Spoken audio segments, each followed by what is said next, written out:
Something that's very important to understand in regards to practicing Dhamma is that there's nothing magical about it. The reality that one sees when we see Dhamma is simply the reality that exists anyway within all of us, but we don't see it. And it's simply up to us whether we practice to see it or not. It's not because of a God that you see it. It's not because of being dependent upon somebody else that we see Dhamma. It's not because of being special in some way. It's simply up to how we practice what we do. And it's also important to understand where it comes from, what that means, that it's because of how we practice that we see Dhamma. Where does seeing Dhamma come from? It comes from a mind that is purified. That's the first thing. That's the most important thing. It comes from a mind that is pure. So that means it does not come merely from concentration. It does not come either merely from theoretical understanding of thinking about the philosophy a lot. Neither does it come simply from following a set of rules. It comes from a mind that is pure. The mind that is pure is to be achieved by removing what is impure. It's as simple as that. Wisdom arises from this practice of removing impurity. It's as simple, it's as inevitable, as straightforward as if you have a mirror that is covered in stains and dust. When it's covered with stains and dust, you can't see yourself in it. You can't see anything in it. All you see are the stains and the dust.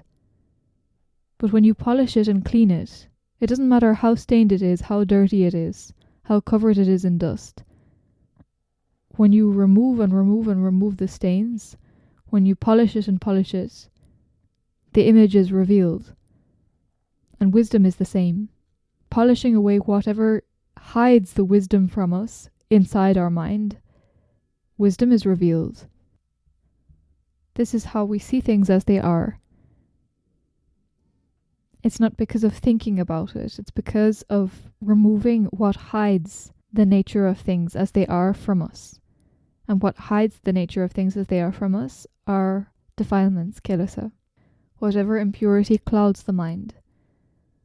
In other words, moha dosa lopa. Ignorance, not knowing, unawareness, that's moha. Everything that falls into the category of anger, dislike, irritation is dosa. And everything that falls into the category of desire, greediness, stickiness, attachment, that's lopa. So it's like with the mirror, polishing away these things from our mind is like polishing away the dust from the mirror. The more we polish away, the more we see clearly. To give another example, just again to emphasize how simple, how inevitable, how natural it is to see Dhamma, and that it's nothing magical. Anybody who takes a drill with a good drill bit and drills a hole in a wooden wall, at some point they will pierce a hole through to the other side. There's no choice, whether they want to or not. If they keep drilling, the hole will be pierced through.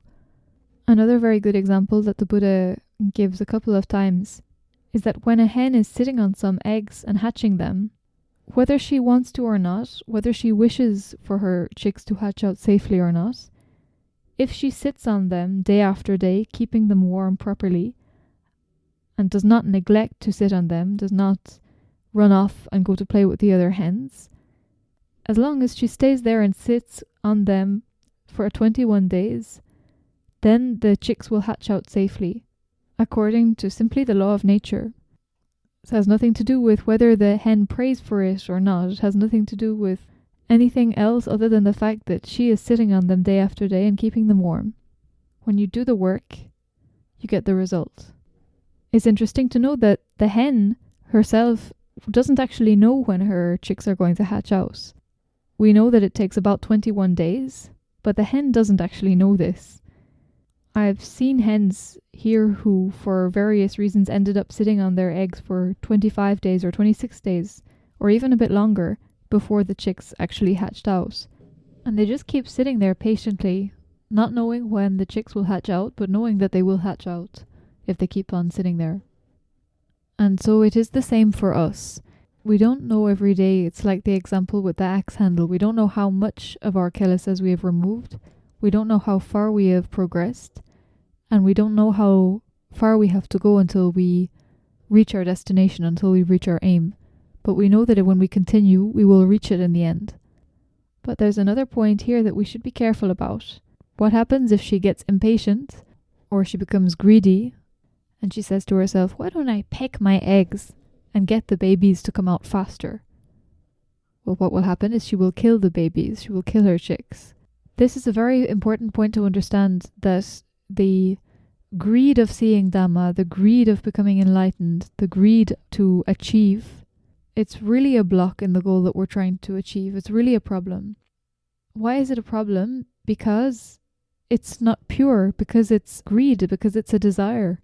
Because greed, impatience, whatever is impurity, whatever is kilesa, cannot see Dhamma, cannot have wisdom. The mind that sees Dhamma has to be completely pure, completely clear, with no desire whatsoever, with no impurity, no cloudiness in it whatsoever. And it can be a kind of a tricky thing, a cheating thing, because when we have this greed, this desire, I want to see, I want to achieve it, I want to reach the aim, and we work with this greed, it can give us kind of a lot of energy, and we work and we work and we feel like, okay, now I'm doing it right, now I'm progressing. But actually we're running after our shadow. The more we run after it, the more it just runs away from us. We cannot reach it that way. We have to be very careful in how we understand the aim of our practice. If it's our aim, I want to see this, I want to achieve this, I have to get there, I want to get this, we can never reach, because we are practicing with kilesa, we're practicing with impurities. And so of course we can never see. Ajahn often also talks about the example of Ananda, who was still unperfected, not Arahan, at the time when the Buddha died. And so soon afterwards, a large group of Arahants held a meeting to decide on the main points of the Dhamma and the Vijnana that had to be preserved. And they invited Ananda, and he said to himself, it's not right that I should go to this meeting without being perfected. I have to reach the goal before going to the meeting. And so the night before the meeting, he stayed up almost all night, practicing and practicing, before finally, in the early hours of the morning, deciding to lie down. But before his head touched the pillow, at that moment he saw Dhamma and became Arahan. So it was at the moment when he let go of the drive, the desire, the tension of needing to see, wanting to see, that at that moment he saw. Until that time he was running after his shadow. So in summary, as we said in the beginning, nothing magical about seeing Dhamma. And it's not to be found anywhere outside, or by knowing something outside. It is found through knowing our own body and mind, and practicing in the correct way to remove the impurities that cloud wisdom. Anyone at all who practices and works in this way will see, will have the result, whether they wish for it or not. But wishing for it in itself is an impurity that clouds wisdom and that blocks us from being able to reach the final end.